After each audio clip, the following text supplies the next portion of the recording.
awumuziddwa ku lw'obulungi bw'abasiraamu bonna bonna, ku lw'obulungi bw'obusiraamu mu ggwanga lino awumuziddwa, kubanga waliwo omuntu lw'otuuka nga tokyalina busobozi nga balina okuyambako abalala, gwe bw'oba tonnaba kukiraba nga abalala balina okuyambako okulaga nti nedda munnayo okooye. So awumuziddwa okusinziira constitution eyaffe ya Uganda Muslim Supreme Council nga article esooka akawaayira akasooka obuyinza bwonna buli mu General Assembly mwe tuli.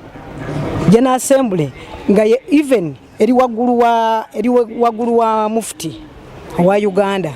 So General Assembly tusazeewo tufunye eddoboozi limu nti mufti w'eggwanga lino abadde mufti Sheikh Shabani Ramadhan Mubajje awumuzibwe adde ku bbali mu public interest olw'obulungi bw'abasiraamu bonna, kubanga byakoze constitution yo semateeka kubanga ffe tulina semateeka wa mirundi ebiri. Tulina semateeka w'obusiraamu ye Quran ne Sunna yamumenya dda, nadda ne mu constitution eno eya Uganda Muslim Supreme Council yagimenya dda. Constitution y'eggwanga yagimenya dda kubanga constitution ya Uganda Muslim Supreme Council being kubanga yo company esika mu constitution eri y'eggwanga nayo yagimenya dda, kubanga tuyina mufti w'eggwanga spiritual leader alina okulyowa abantu emyoyo okubanga ate yagenda mu bintu byazaakola nga sigamba nti bino byokka kino ekibaddewo eky'omukulu Justice bwe neebaliza ddala, kubanga neebaliza ddala omukulu Justice kubanga yazibudde abantu bangi amaaso, yatuzibudde amaaso kubanga twali twogera nga tuze mabega yonna nga twogera ensonga zaffe nga okwemulugunya kwaffe konna nga kwetoloolera ku mufti naye nga abantu tebabiraba nga tebabiwulira. Naye nti kino ekya Justice bwe kyasusse nga kirimu n'okutwala omuzigiti ne balyoka abantu bonna bagamba kitegeeza bibaddewo, naye nga bino si bye bisoose. Mufti abaddewo ng'ali mu nsonga ng'ez'okuziikula bafu, muziirimbo kuziikula bafu, kutwala ebintu by'obusiraamu bingi ebitundiddwa, okubeera nga ekitongole kati nga Supreme Council nga teyina budget, byonna yawamba buli kimu kyonna ne kiba nga kyetoloolera ku ye, tewali muntu asobola kwogera. Omuntu yenna n'ayogera aba amukola ki, abagamba yanwanyisa oyo tali nange, kwegamba n'aba nga ekitongole yakitwalamu nga kikye nga tekikyali ky'abasiraamu, nga te Supreme Council kitongole ky'abasiraamu mu ggwanga lyonna, abasiraamu abasunni ng'abo abawaabye order eno yennyini eyalese nga kooti eragira General Assembly nebeerewo basiraamu basunni.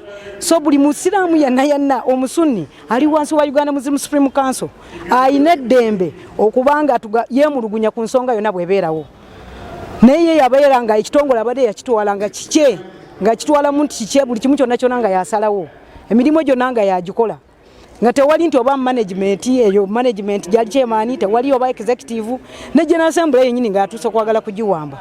Era nebaza bamemba ba General Assembly bannaayo kuba nti bayimiridde eno Assembly ey'omunaana, okubanga yo yayimiridde kubanga yo yategeera amaanyi gaayo we gali, yategeera amateeka nebanga eyimirira okubanga ekola ki, esalawo okugamba nti seeka alabika akooye kubanga bweba constitution akawaayira akagamba nti mufti kasitavoola semateeka wa Quran adda wabbali yagenda mu riba aza atunda ebintu by'obusiraamu tebitundibwa. Abantu abateekamu obwesige babadde batulindiridde ebbanga lyonna okulaba General Assembly egamba ki, General Assembly egamba ki mu kino.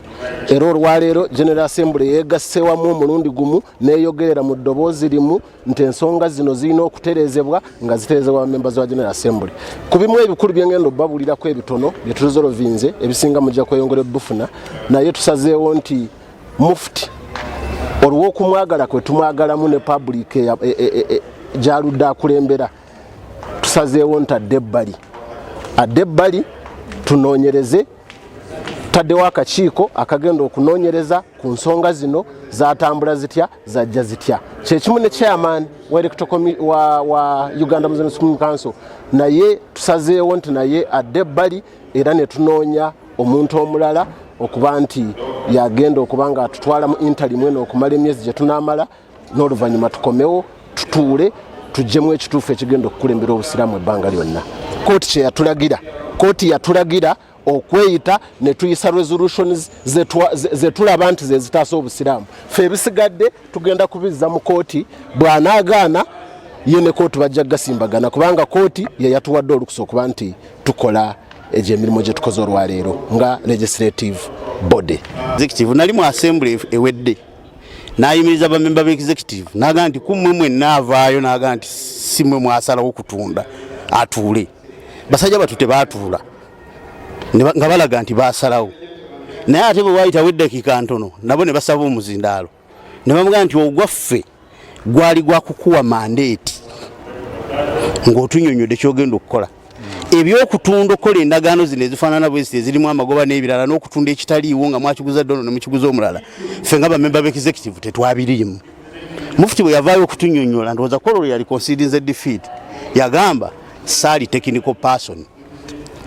Constitution nga mumanyi nti ebiseera ebisinga ba incumbent abatuddewo bagikola nga bagikoze kweremeza mu buyinza nakukola bye baagala.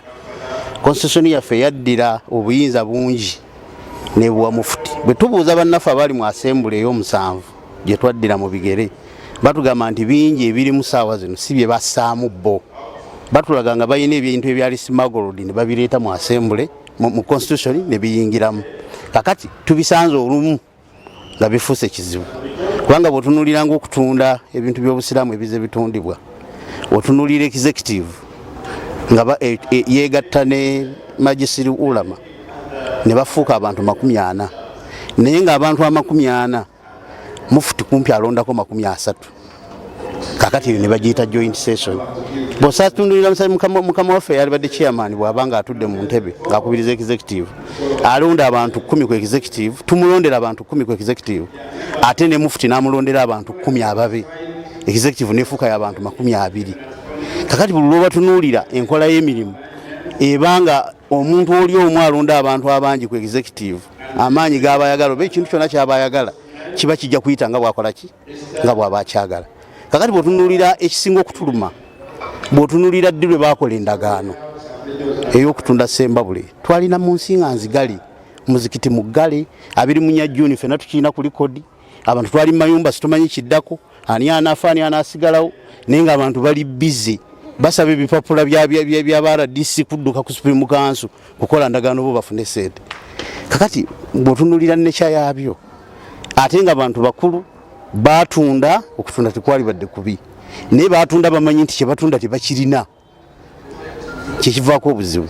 Kakati tusobola kugenda nga tweyongerayo bwe tuti paka tulowooza nti bw'ogoberera ebigenda mu maaso, emisango egiri mu makooti, abantu be batuwa abakaayana, ne mukama waffe mufuti mwennyini okusobola okufunamu kwegamba oba njite breathing space ku bigenda mu maaso. Ndowooza decision gye tuteking ey'omugamba nti tuulako wali deputy office tuli mu kulwanira bukulembeze bwa Kampala mukadde, era bwetugambye nti agira awumuddemu tugamba nti oba magisiri ulama yalonda mubba mufuti, abalonda mufuti deputy ne second deputy, tugamba nti gwedda wali first deputy wagire nga taking over, ate twetegereze. Okwetegereza kuno nze nsaba ndowooza nabo bakitwale mu mutima mulungi. Kuliko ekirungi kimu nti luli abadde yeewozaawolezaako ku ma-TV n'awalala naye kakati agenda kufuna akakiiko akatudde awamu akannyonnyole, ate nako kaveeyo ensonga kazisengezze bulungi, bwe kunaaba kumwejjeereza oba kubejjeereza bonna, kaveeyo nga kalongoosezza erinnya omulundi gumu, obusiraamu bufune ekitiibwa ekyawamu, naye nga si kya buli muntu kwegaanira waayagadde bw'atuuka